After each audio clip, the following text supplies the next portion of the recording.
Bo día a todos e a todas, sobre todo os veciños que nos escoitan, veciños e veciñas que ademais sei que últimamente están moi atentos ás sesións plenarias deste Concello.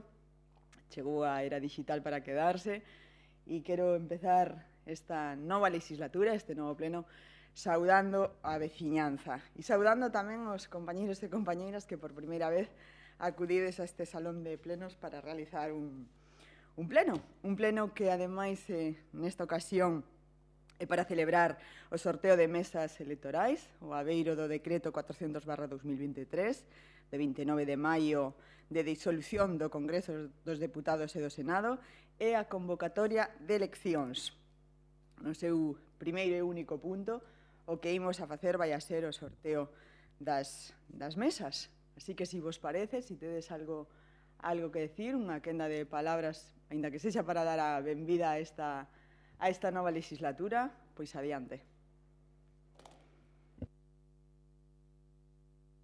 Bos días, señores e señoras membros desta Corporación Municipal, a todos benvidos a este novo mandato ano 23-27 e, como dixen no pleno de Constitución desta Corporación, os mellores acertos para todos e tamén saudar aos veciños que a través das canles nos estén escoitando, nos vayan a escoitar nos próximos días. E a todos eles o noso saúdo e, como ben dicía a señora alcaldesa, pois vamos a facer o sorteo e esperemos que os que toquen esa labor de o próximo domingo 23 de xullo pois o leven da mellor xeito posible, que pois sufran pouco calor, esperemos que non sexa moito e que sea levadeiro.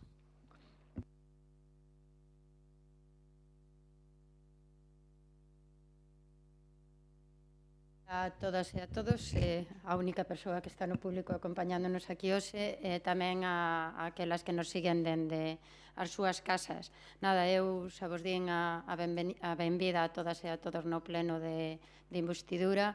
Volvo a reiterar esa benvida e, sobre todo, que, bueno, polo ben dos e das salcedenses, teñamos moitos acertos nesta legislatura. Gracias.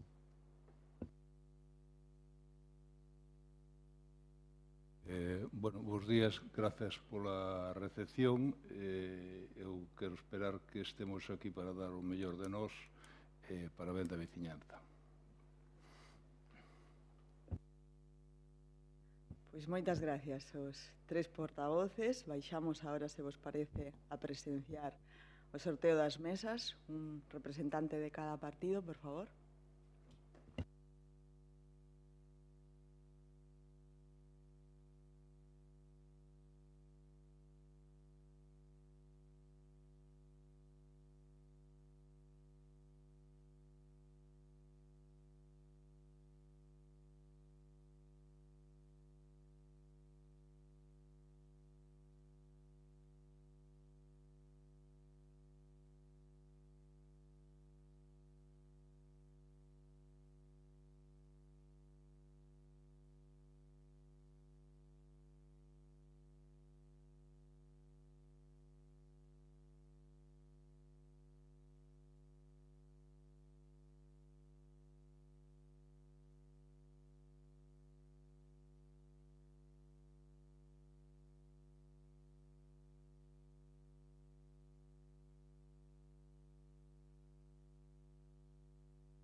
Pois continuamos, unha vez realizado o sorteo de mesas electorais para as eleccións xerais do 23/7 deste ano, pois rematamos esta sesión plenaria. Non vamos a nomear as persoas que van a ter a fortuna ou non de presidir as mesas. Queda unha copia para cada portavocía para que teñan pois que sepan quen son os responsables de realizar este trámite. E pouco máis, antes de despedir este corto pleno, aínda que importante, posto que voltamos a celebrar a festa da democracia. Para min é unha sorte pertencer a unha democracia cos seus defectos, pero, dende logo, o pobo é quen ten a potestade de elexir, e, como din os nosos veciños, os portugueses, o pobo é quen máis ordea.